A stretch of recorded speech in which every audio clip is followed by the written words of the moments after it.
in the interests of pursuing salvation through the offering of Jesus Christ, I'm always looking at forgiving myself for my falsity, for my illusions of believing that I'm separate from God, somehow separate from divine will, and therefore must be continually concerned about where I find myself and what's going on.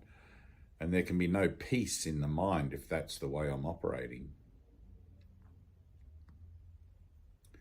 The ego perspective on the world is that when I finally control everything in the world, there will be peace,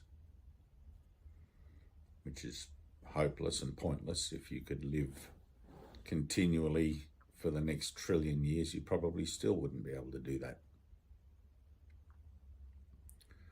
But the Spirit's perspective on the world is, when I heal my relationship with Spirit and learn to live from Spirit, peace will flow through me into my world, and I will no longer be disturbed by the images and the cause and effect relationships that I seem to have with the images as I transit through the world in the recognition that I'm not of the world.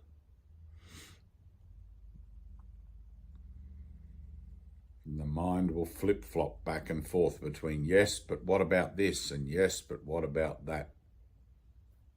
And there will always be another question. It never ends. At a certain point, one has to sit still. At a certain point, one has to be quiet and to see actually what it is I'm doing in my own mind. Am I still looking out into the world for some hope in a place where all things come to die? Or am I trusting God implicitly?